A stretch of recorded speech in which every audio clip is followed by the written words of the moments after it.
There's only fans back there clapping. Maybe it's just me. It was a good night tonight.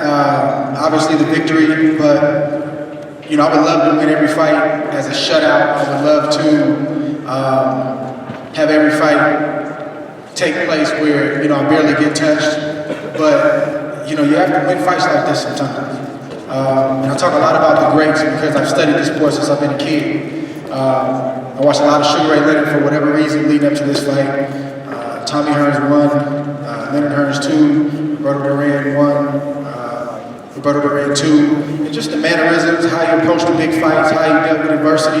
These are things they had to deal with. So, you know, this is really a notch under my belt. I'm pleased, I'm happy. Of course, again, I would love it to be a shutout and, you know, a dominant performance from the standpoint of the scorecard, but we eked out a tough victory against a guy that a lot of people thought was going to knock me out and stop me, and we did what champions do. We got off the canvas, and we got stronger. So I'm happy with the victory tonight.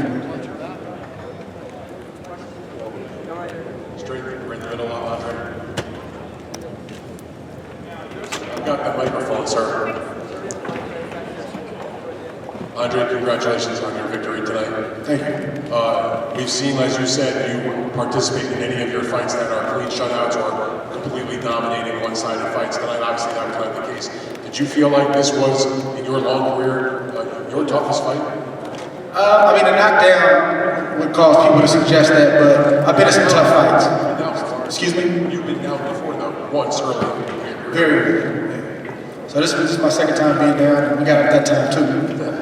So, I don't know, I gotta go back and assess it and see. I mean, I've been in some tough fights, regardless of what, you know, it may look like. You know, some of these fights are really, really tough. They look easy.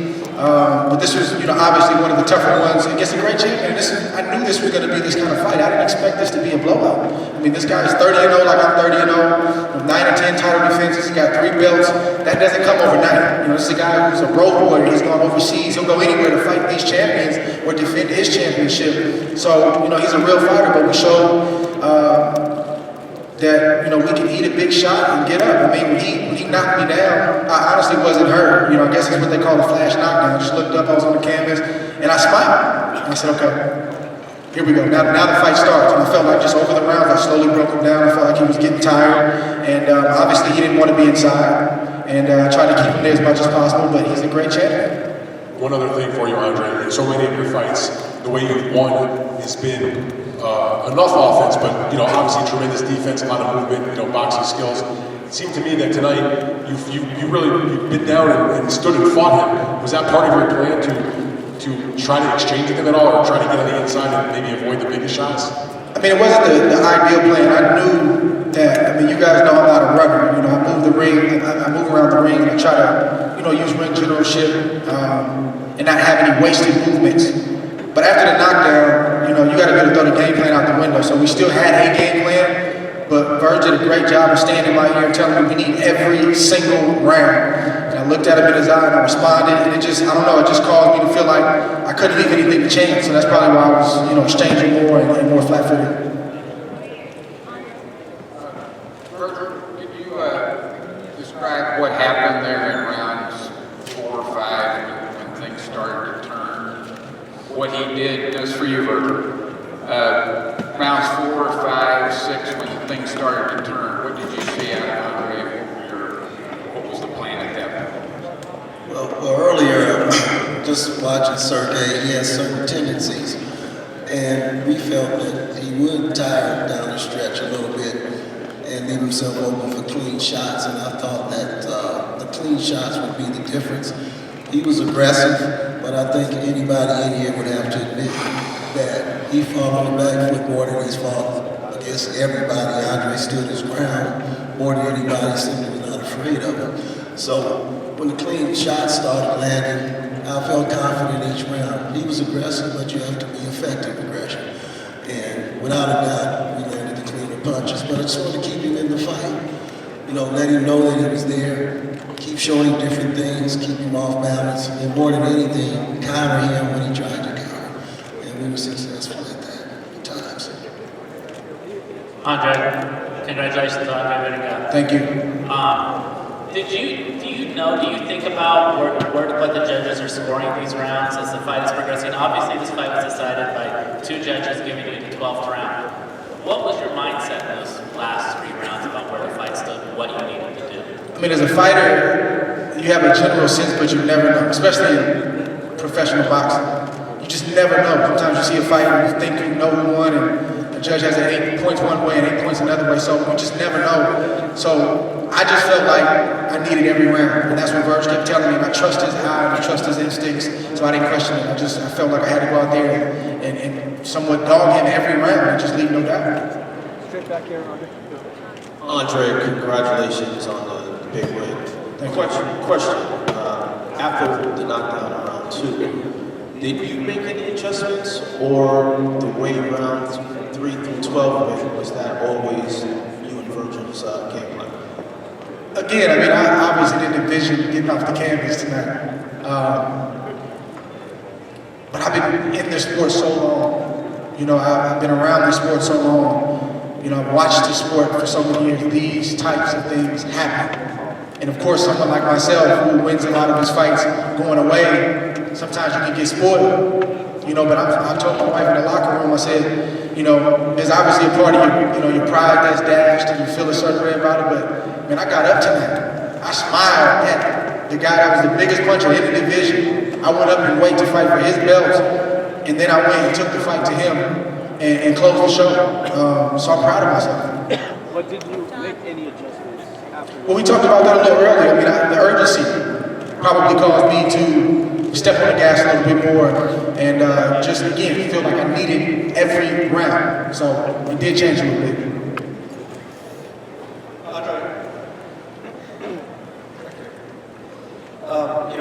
Obviously, we spoke earlier this week just about how the public perceive you. And I think that the widespread perceptions that a lot of your victories up to this point have been because of your skill. Is there any satisfaction that you gain in kind of being able to show maybe this side of yourself as a fighter?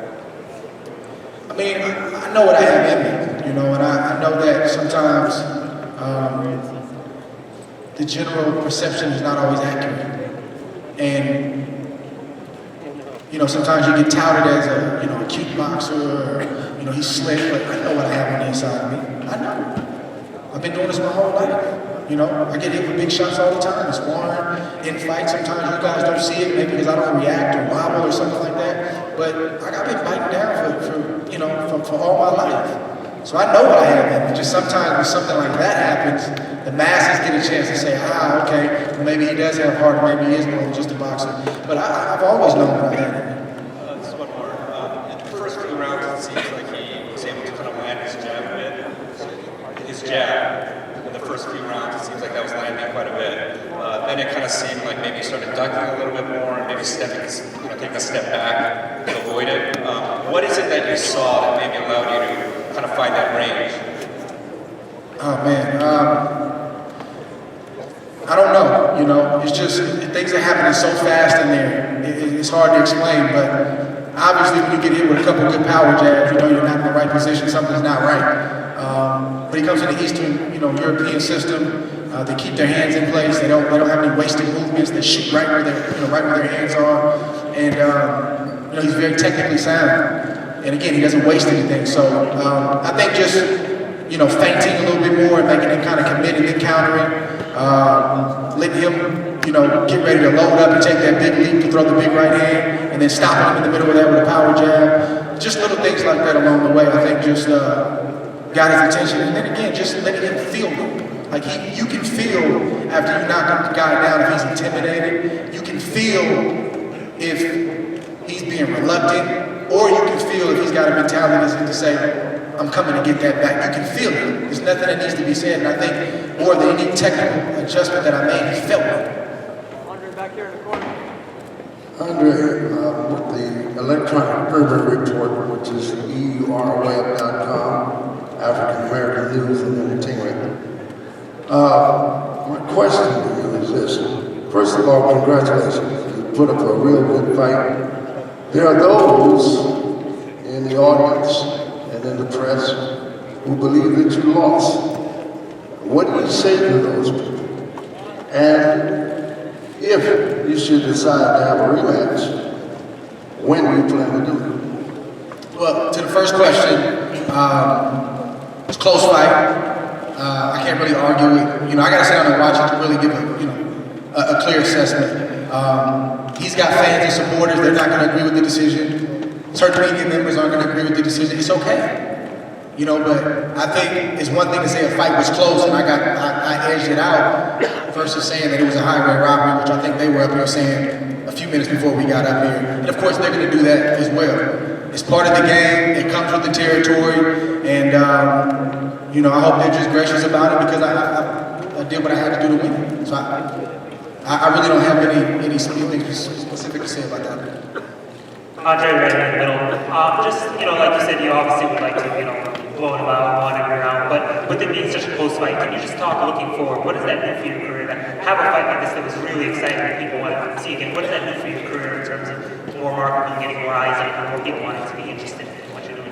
I think it's good. I always want to give the fans a great show. They're paying a lot of money to come, pay tickets, flights, hotels.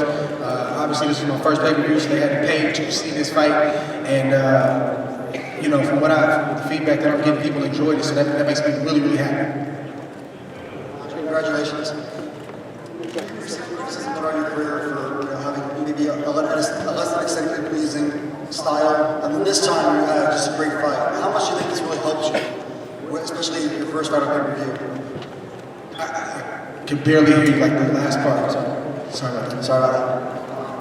This fight was so much more exciting than maybe some people expected. How much do you think that helps your stock as you try to rise in the American stock? That's what you guys asked for, so that's what you guys got tonight. It's like Sugar Ray when he fought Roberto Duran the first time. Obviously that man, Sugar Ray Leonard, has shown heart plenty of times in his career up to that point, but that was the first time that the masses of the media said, "Oh, he's not just this cute golden boy. He actually has heart." And it's unfortunate sometimes that you have to get in fights like that to prove that, but it comes with the territory, and it's okay, man. I'm happy. I'm glad the fans enjoyed it. I hope you guys enjoyed it, and maybe that'll put some of the critique to bed about this or about that. So I think it's a bonus. I think it's a plus. Hi, Andre. Congratulations on a huge win. I just have a question for you about inside fighting. It seems to me that inside fighting these days is a bit of a lost art, even at the top level of the sport. And it also seems to be lost on a lot of viewers. And I'd just love to hear from you about why you think that is. I don't know why it is, but I'm just thankful that Verge, early in my professional career, he had the foresight to start working on my inside game. I can remember when he first started to introduce me to inside fighting. He put his body vest on and he'd have his mitts on, and I just rolled my eyes like, man, here we go again. It was just uncomfortable. The things that he was showing me, I wanted to be on the outside, I wanted to be, at range. And all of a sudden, it just started showing up around the Allen Green fight and the Super 6. It started to show up out of nowhere. And he knew I was going to need that in fights like that and in fights like these. I just think it's not worked on enough. I think that's the thing, but I think, it's always been a special art in the sport. If you go back to the older fighters, man, inside fighting was, a staple. And as you saw tonight, when you're fighting a great champion like Kovalev, who loves range and who wants you in a certain spot, you may have to do something different like we did, which is slip inside and disrupt him and wear him down to the body, which we did. So I don't know if I would have won this fight tonight if I didn't have a good inside game.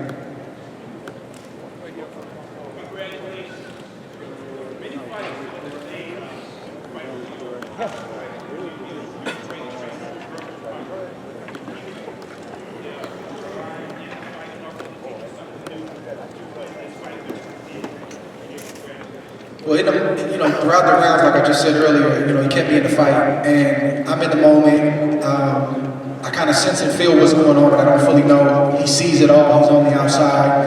And he's the real MVP tonight because he kept me in the fight mentally, and he just told me he had the right amount of intensity.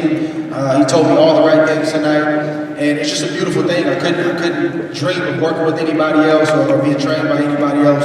And I give him so much credit tonight for this victory. Hey, I'll trade back here. You were down 5 points on 2 of the scorecards with 6 rounds to go, which makes your comeback without any knockdowns or points deducted in your favor kind of one of the more impressive comebacks in a 12-round decision. At what point in the fight did you feel it was starting to turn your way? I mean, I knew I was closing the gap. I just didn't know for sure. You know, we see some crazy things in boxing, but I knew he didn't want to fight on the inside. You know, he wanted to hold on the inside. He didn't want to exchange. Every now and again, he'd throw a body shot. So I knew I was becoming effective. I could sense him being drained. I could tell. And, you know, Virgil doing a good job, you know, during the round to you know, remind me, don't let him rest. You know, don't let him get comfortable. So, yeah, definitely. Back here, Andre, again. Hey, congratulations, Andre. This is Thank you, Smitty. This is kind of for you and Verge. At the end of the day, this fight was so close, and the young lady here brought up a good point about the inside fighting, something that you taught me a little bit about on the ring. It boiled down to it was really close, but it was about who was doing more of what they wanted to do after the 4 criteria.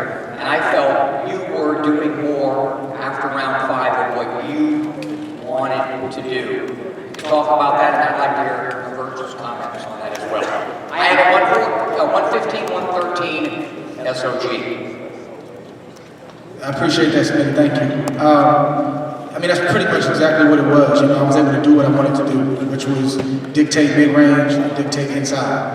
And again, I know I sound like a broken record, but you know, these are championship fights. These are, you know, former champion, current champion, fighting each other. The margin is slim. It's not always going to be a Picasso type of performance, but you have to find those ebbs, those flows, those niches, and ride them as long as you can. And tonight I saw he did not want to be inside. I saw that I could slip inside quickly. I was trying to break his hold. It didn't work. And we were very effective. I was hitting him with some clean body shots in there. Those body shots with a 10-ounce blood, they're going to drain you. I don't care who you are. And he just slowly went down. So when he tried to make his run, I think in the 11th and 12th, you know, he didn't really have the steam that he wanted to have on the punches, and, you know, boiled down to who wanted it more. And I think me getting up and him sensing and feeling that he's still in this fight, he's not discouraged, also drained him and took some of his confidence. And Virgil on that as well. I'd like to hear his comments. Thanks. Thanks, Smitty. I have to echo what Andre said. You know, it's funny when you have this persona, this percussion persona, and we're willing to engage you on the inside, but it's obvious that they had planned not to fight on the inside at all every time. Whenever a fighter grabs you in headlocks, he don't want to fight on the inside and hold it and push it and shove it back. If he would have fought on the inside and been that what he was supposed to be, we would have saw a different fight, and I don't have a problem saying that. But he did not want to fight on the inside, despite being supposedly being the stronger fighter, the nastier fighter, and the bigger puncher. He did not want to fight on the inside. So I told Dre his jab is going to be the most effective punch, and then later on he'll get the body shots to make sure that they were clean. Sergey showed that heart and that aggression, but it wasn't effective aggression after 6. He was just throwing without really thought, not setting up anything. He was just throwing, so he started leaving himself open for clean punches, and I think that was the difference. Congratulations on your victory, and to you as well, Virgil. It was a very close fight. You won the second half, he won the first half, and he put you down in the first half as well. You did show your boxing brilliance by changing the pattern of the fight. It is being seen around the world as controversial, as you'll see when you look on social media and everywhere.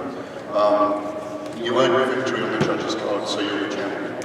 Surely now, when a fight is so controversial that it's generated so much interest, these are the fights that generate an even bigger second fight. So we're going to see you fight this guy next for a second time and show how you can dominate him, which you weren't able to do till the latter part of the fight in this one.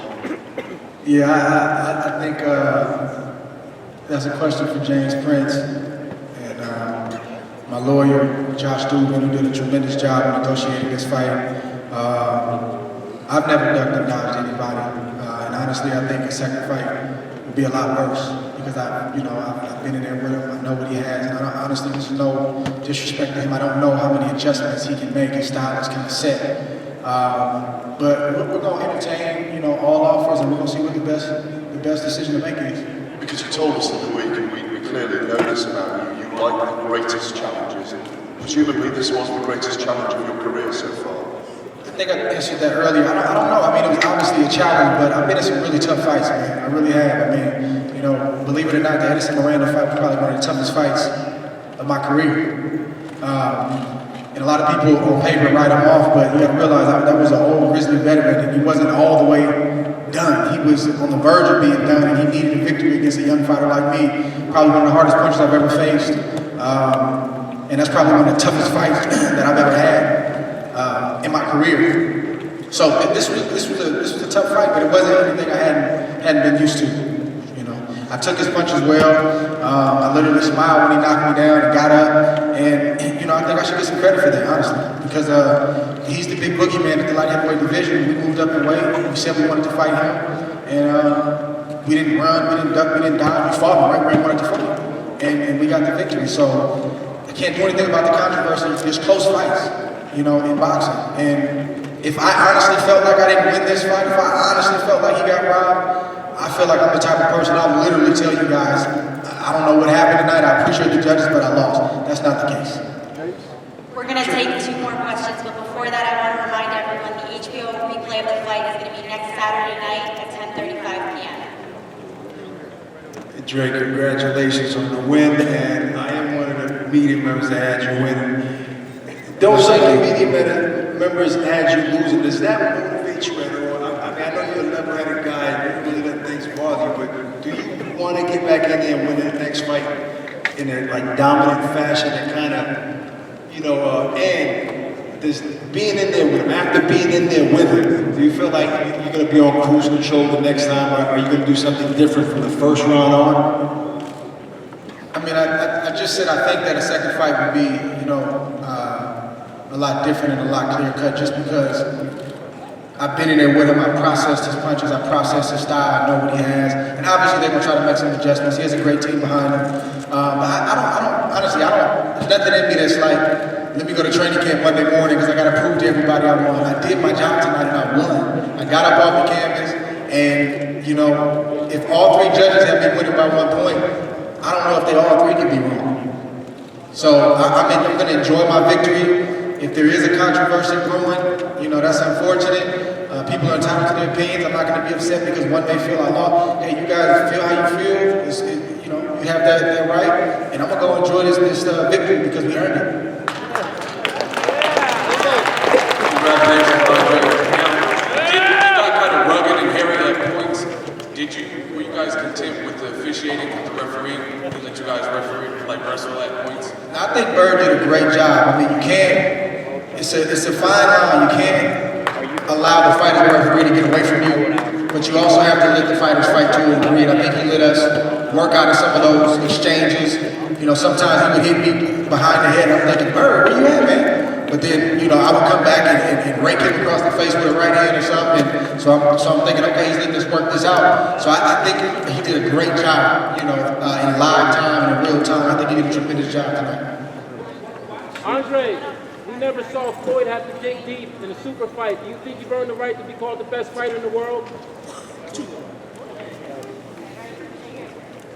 Excuse me? We never saw Floyd have to dig. I know you've been vocal about chasing Floyd Mayweather for the top spot. Do you think you did enough tonight to earn the right to be called the best fighter in the world? I don't know, man. I don't have a vote. I honestly don't. I hope so. That was the talk before the fight. I hope it doesn't change now.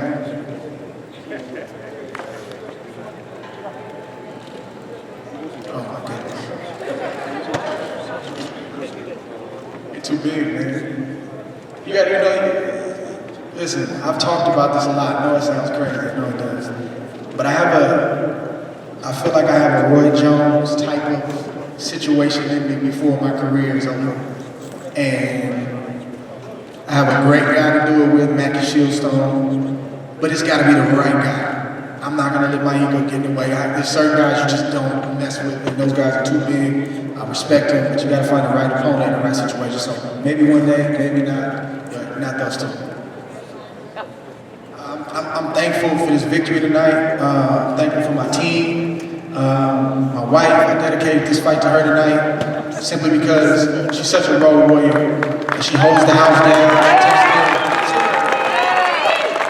She takes care of my family, and she doesn't get any credit. It's not that she's looking for it, but I want to shout her out tonight for doing just a wonderful job throughout the years, dealing with all the ups and downs, dealing with some of the things that you guys write about. She's got to read it, and you know, she just hangs in there, man, and I would not be able to do what I do. I wouldn't be able to go to camp for 8 weeks without her. You know, it just wouldn't happen. So there is no me without her. I just want to shout my wife out tonight. Tiffany, I love you, thank you. And we did it, baby.